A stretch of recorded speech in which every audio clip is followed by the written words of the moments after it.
ونستعينه ونستغفره ونعوذ بالله من شرور أنفسنا ومن سيئات أعمالنا ومن يهده الله فلا مضل له ومن يضلله فلا هادي له أشهد أن لا إله إلا الله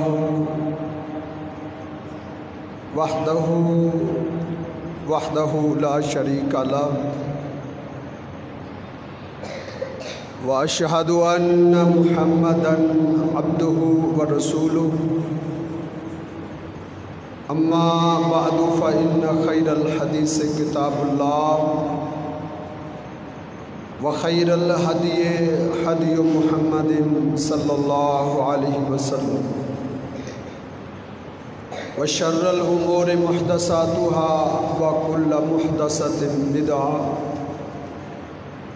وكل بدعة ضلالة وكل ضلالة في النار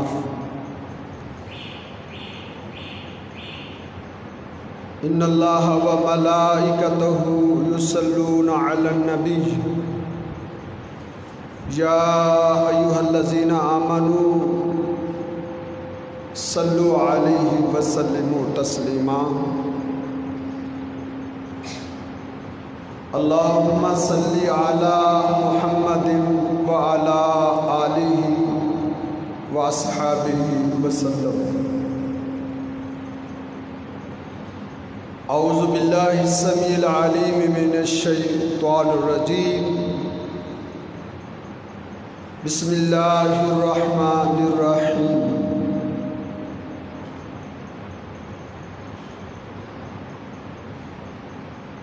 فليحذر الذين يخالفون عن أمره أن تصيبهم فتنة أو يصيبهم عذاب أليم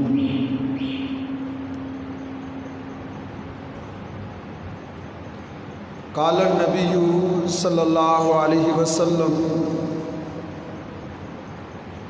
ستفترق أمتي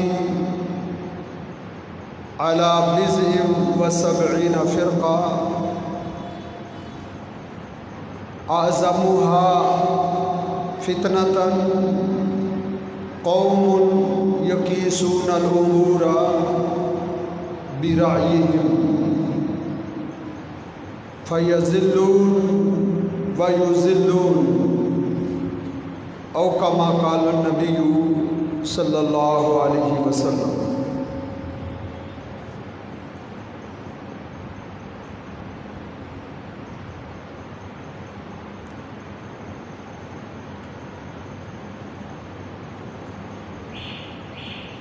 سنن نسائی جامع ترمذی صحیح ابن حبان اور دیگر احادیث کی کتابوں میں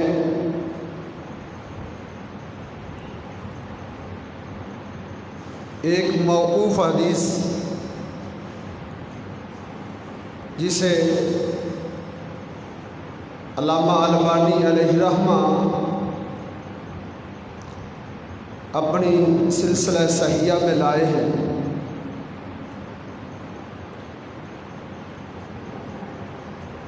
سیدنا عبداللہ بن مسعود رضی اللہ تعالی عنہ ان کے پاس فتویٰ کی غرض سے ایک قوم آئی،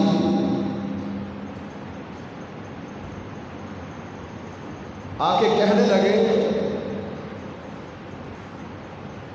اللہ کے پیغمبر کے صحابی،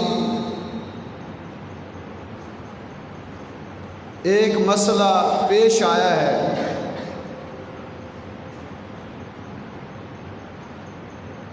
ہماری قوم میں ایک شادی ہوئی تھی، لیکن جب شادی ہوئی تو اس جوڑے کے نکاح میں حق مہر متعین کرنا ہم بھول گئے. لڑکے والوں کو بھی یاد نہ رہا اور لڑکی والوں نے بھی اس کا ذکر نہ کیا. حق مہر اس شادی میں طے ہی نہیں ہوا. اب مسئلہ یہ ہے کہ شادی کے بعد ابھی رخصتی ہونی تھی، نکاح ہوئے کچھ عرصہ گزرا ہے، تو جس شخص کی شادی ہوئی تھی وہ بیوی گھر لانے سے پہلے ہی دنیا سے رخصت ہو گیا، وہ فوت ہو گیا. اب مسئلہ یہ درپیش ہے کہ وہ خاتون جو ابھی تک اپنے والدین کے گھر بیٹھی ہے، اس کے حق مہر کا کیا بنے گا؟ اس کو حق مہر ملے گا یا نہیں؟ اگر ملے گا تو کتنا ملے گا؟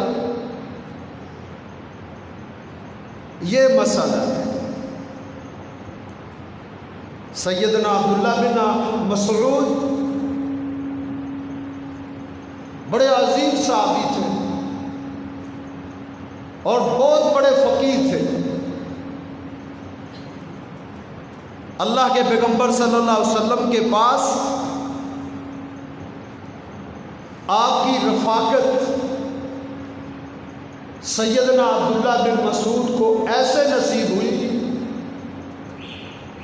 کہ ایسی رفاقت اور کسی کو کم ہی ملی ہے. اللہ کے پیغمبر سفر پہ ہوتے، یہ آپ کے ساتھ ہوتے، اور ان کا لقب کیا تھا؟ صاحب النعلین، اپنے محبوب پیغمبر کے جوتے اٹھانے والے. صاحب النعلین، صاحب السواک، آپ کا مسواک اپنے پاس رکھنے والا، آپ کا عصا اٹھانے والا، آپ کے لیے لوٹے میں پانی تیار رکھتا تھا. سفر میں بھی اللہ کے پیغمبر صلی اللہ علیہ وسلم کے ساتھ ہوتا تھا، اور حضر میں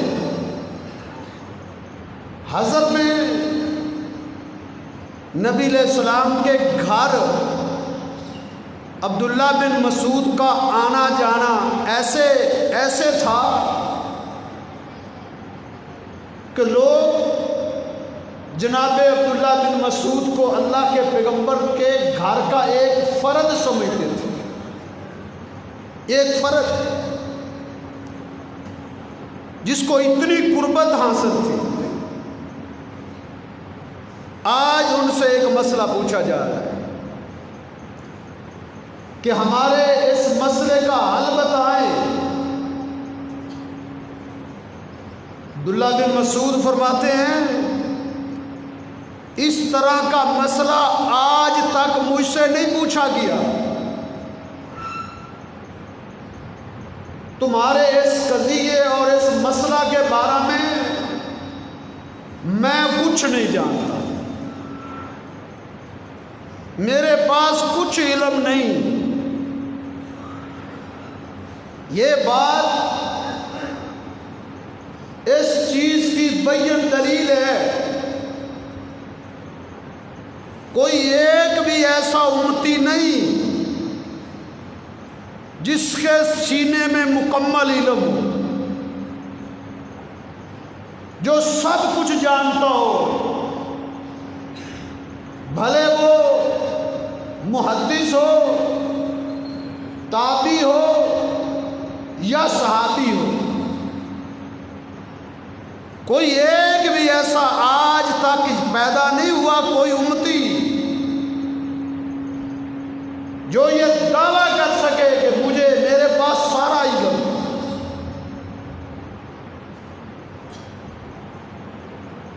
تو کہا میں نہیں جانتا۔ تم ایسا کرو، اسالو حل تجدون اثرا،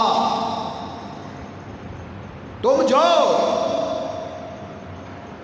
جا کے کوئی حدیث تلاش کرو۔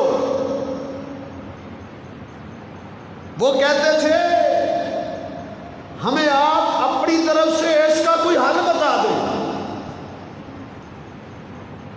فرمایا نہیں، اسالو، جاؤ علماء کے پاس تلاش کرو، حل تجدون اثرا، شاید تمہیں اللہ کے پیغمبر کی کوئی حدیث مل جائے۔ دین تو حدیث کا نام ہے، حدیث۔ اللہ کے پیغمبر صلی اللہ علیہ وسلم کا صحابی بھی اللہ کے پیغمبر کی حدیث کی طرف رہنمائی کرتا تھا، جاؤ جا کے کوئی حدیث تلاش کرو، اللہ کے پیغمبر کا کوئی فرمان تلاش کرو، رسول اللہ کی کوئی سنت تلاش کرو۔ وہ چلے گئے، تلاش کرتے رہے، پھیل گئے مختلف علاقوں میں، مختلف شہروں میں، مختلف بستیوں میں چلے گئے، اللہ کے پیغمبر صلی اللہ علیہ وسلم کی حدیث تلاش کر رہے ہیں۔ آج ہم کہتے ہیں ہمارے محلے کا مولوی ہمیں کافی ہے، بس وہ جو کہہ دے گا بس ہمارے لیے وہی حق ہے۔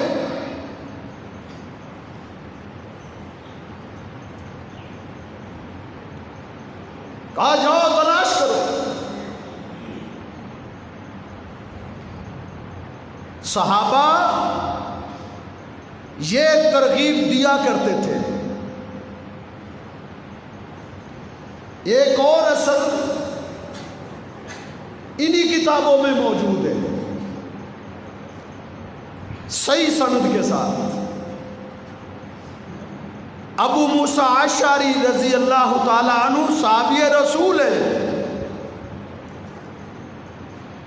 ان کے پاس ایک آدمی آیا،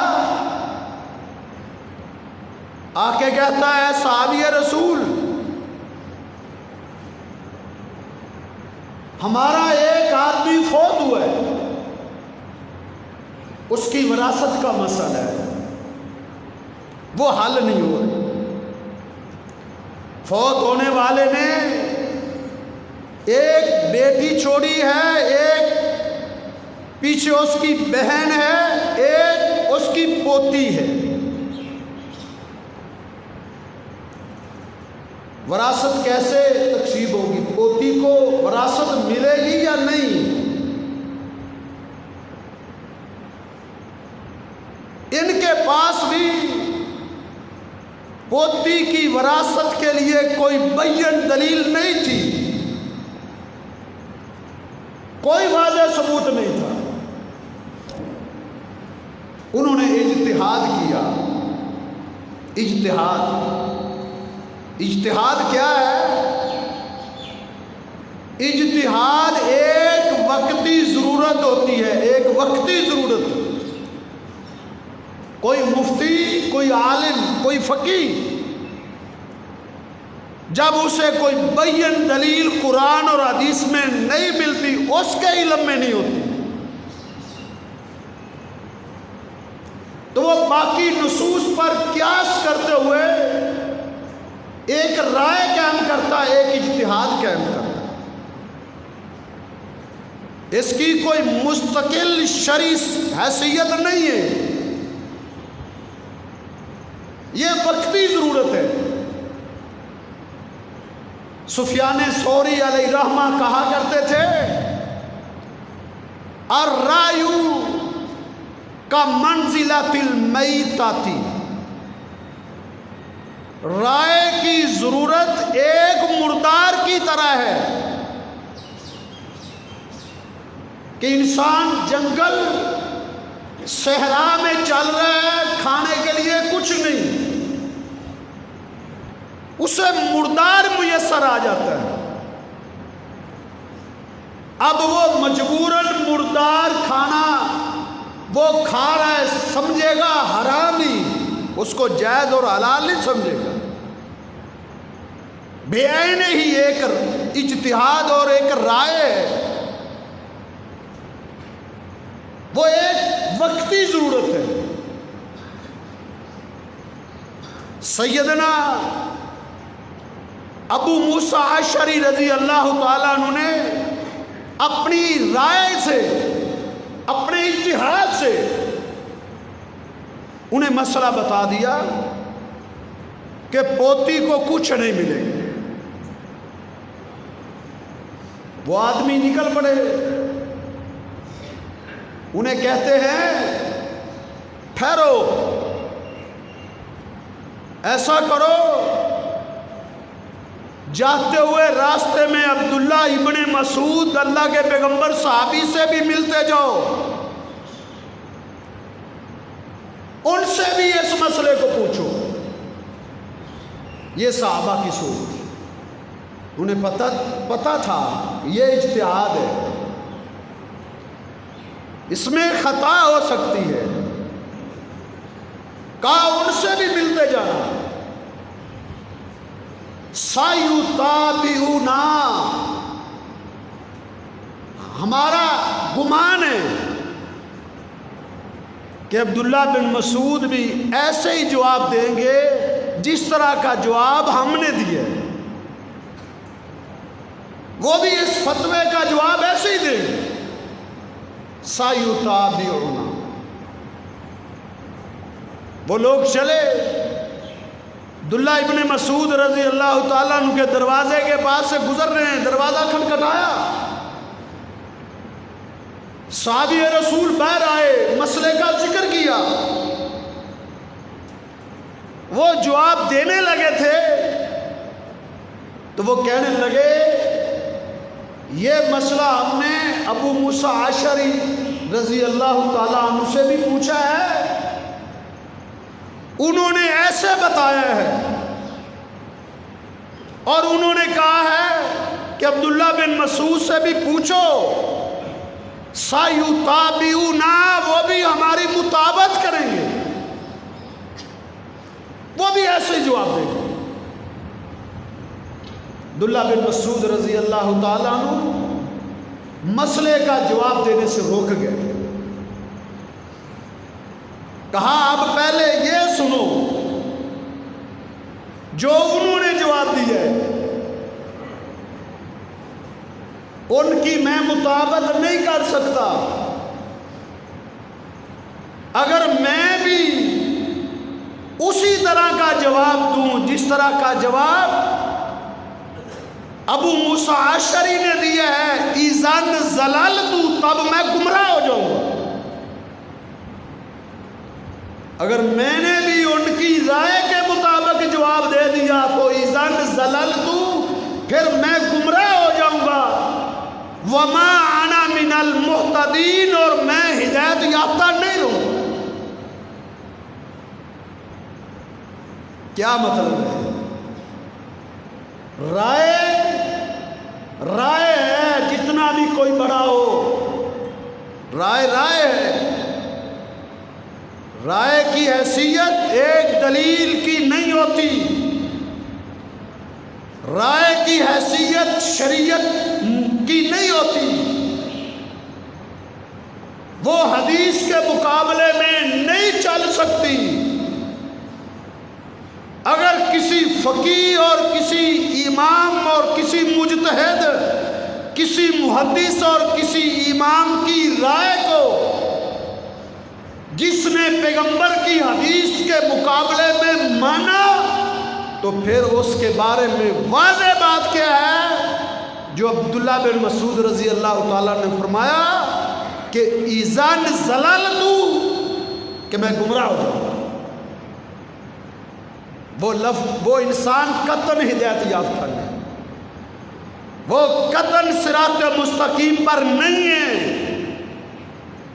جس کو اللہ کے پیغمبر کی حدیثیں دکھائی جاتی ہوں، اس کو رسول اللہ صلی اللہ علیہ وسلم کی حدیثیں سنائی جاتی ہوں، وہ اللہ کے پیغمبر کی حدیثیں پڑھتا ہو، پھر وہ اپنے امام کی عمدی تقلید پہ اڑا ہوا ہو۔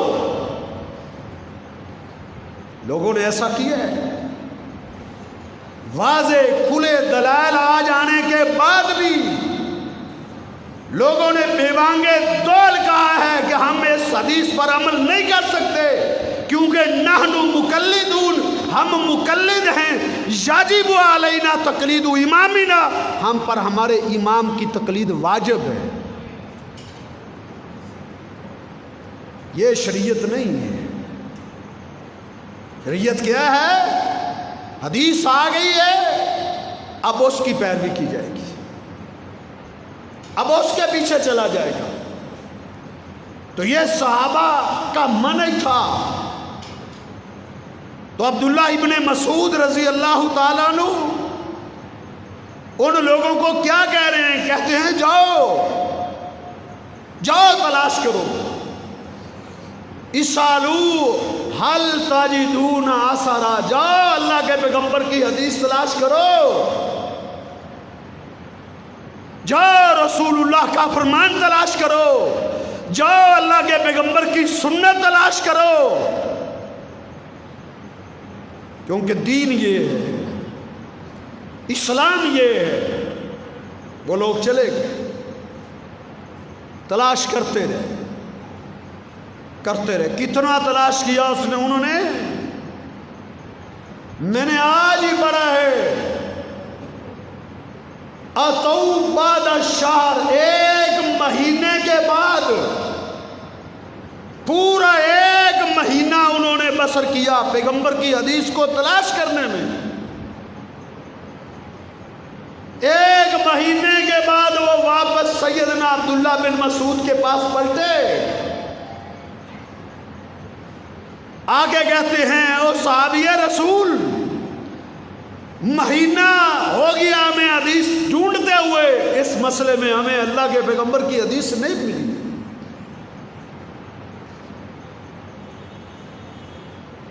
تم ہمیں بتاؤ ہم کہاں جائیں، ہم کس سے پوچھے؟ من نسالو ان لم نسال کا، اے صحابی رسول اگر ہم آپ سے مسئلہ نہ پوچھیں تو پھر کس سے پوچھیں؟ انت من اجلت اصحاب رسول اللہ، تو اللہ کے پیغمبر کے عظیم صحابہ میں سے ایک صحابی ہے، تو رسول اللہ صلی اللہ علیہ وسلم کے خادموں میں سے ایک خادم ہے، تو اللہ کے پیغمبر کا صبر اور حاضر کا ساتھی ہے، تو نے اللہ کے پیغمبر کی رفاقت میں شب و روز بسر کیے تھے،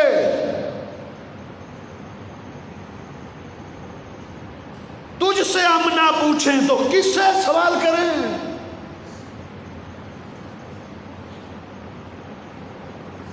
عبداللہ بن مسعود رضی اللہ تعالیٰ عنہ نے کیا جواب دیا؟ اس کو سمجھنا ہے بس۔ انہوں نے کہا اچھا میں تمہیں فتویٰ دیتا ہوں، میں تمہارے مسئلے کا حل پیش کرتا ہوں، لیکن یہ فتویٰ اور یہ مسئلہ اقول برائیی، یہ فتویٰ میں اپنی رائے سے دوں گا، اپنی رائے سے، کیونکہ میرے پاس اللہ کے پیغمبر کی حدیث نہیں،